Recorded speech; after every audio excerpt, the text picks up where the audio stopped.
क्या हाल है। अभी हम जानने वाले हैं एक और कंसेप्ट, एक और नया कंसेप्ट, एक और तगड़ी चीज़, बिल्कुल एक और तगड़ी चीज़। क्या है ये? अभी हम जानने वाले हैं बायबैक क्या होता है। What is buyback? ठीक है, बायबैक क्या हो सकता है? बायबैक मतलब कोई भी जो कंपनी है, what ever the company is name is, okay, कोई भी कंपनी है, जब वो अपना मार्केट से मार्केट जो रेट है उससे ज़्यादा में ख़रीदती है, जो भी करंट मार्केट प्राइस चल रही है मार्केट में, ठीक है, उससे ज़्यादा प्रीमियम दे के ख़रीदती है अपने इन्वेस्टर से या अपने पब्लिक से, कि भाई हमें पब्लिक से मतलब वो शेयर ले लेती है, मतलब मार्केट में वो ऑलरेडी लिस्टेड होता है ना वो कंपनीज़, तो वो क्या करते हैं, जो पब्लिक से हैं वो ऑलरेडी जो उनके पास होल्डिंग है वो उनसे ले लेते हैं। तो बेसिकली उसे कहते हैं कि वो बायबैक कर रहे हैं शेयर्स को। अब शेयर्स के बायबैक के लिए कितने सारे फ़ायदे हैं, मतलब इतनी चीज़ें समझ आती है कि भाई बायबैक किया है तो प्रमोटर को कुछ है बिलीव कि भाई कंपनी कुछ फोड़ेगा, कंपनी कुछ करेगा। भाई प्रोमोटर्स को बिलीफ है भाई, अगर प्रोमोटर्स को बिलीफ है तो मतलब फिर इन्वेस्टर्स तो भाई समझ ही गए, फिर तो तगड़ा कंपनी है। फिर ऑफ कोर्स वो उसका जो स्टॉक प्राइस है वो भी बढ़ती है, उसकी अर्निंग्स पर share also known as CPS वो भी बढ़ती है। सो कंपनी के लिए ओवरऑल एक बेनिफिट जैसे हो गया, एंड इट जस्ट एक्सपोनेंट्स, मतलब कंपनी के लिए एक बेनिफिट जैसे ही है वो, समझ रहे हो ना।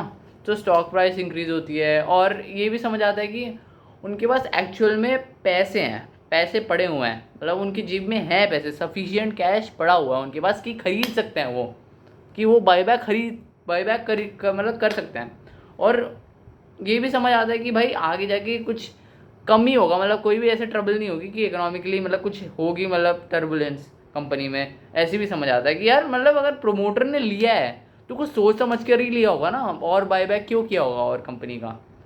तो शेयर होल्डर्स का कन्विक्शन आती है, और जब शेयर होल्डर्स की कन्विक्शन आती है स्टॉक प्राइस मूव होता है। This is the first time कि मतलब तुम अगर बाकी सब चीज़ों को भी छोड़ दो ना, ये छोटी छोटी चीज़ें होती हैं जो अफेक्ट करती हैं स्टॉक प्राइस को। तो अगर तुम ये देख रहे हो कि भाई हमें क्या फ़र्क पड़ता है, भाई हमें सेल्स देखनी है, हमें ये फिगर्स ही देखनी है बस, उसके आगे हमें कुछ नहीं देखना, बायबैक हुआ है नहीं हुआ है इतना रिसर्च नहीं करना, हमें नहीं आता, भाई फिर तो छोड़ ही दो यार, फिर तो मार्केट में मत आओ, तुम्हारी अभी है नहीं अभी, ठीक है। अगर तुम्हें ये सब चीज़ें अगर तुम लोगों ने देख ली ना, you can buy better stocks at a very low cost. मतलब अगर तुमने ये समझ ली कि ये शेयर बायबैक कर सकती है फ्यूचर में, या कुछ कंपनी कर सकती है, you need to have that conviction और उसमें टिके रहना भाई।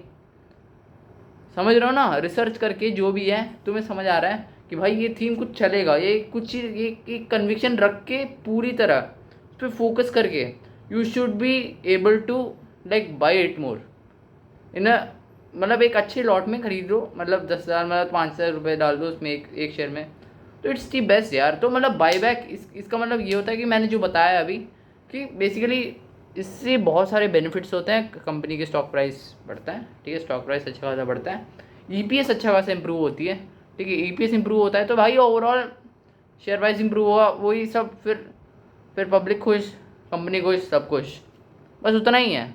It's a good sign, that's it. अगले वीडियो में मिलता हूँ मैं, और भी तगड़ी चीज़ें लाता हूँ। सिया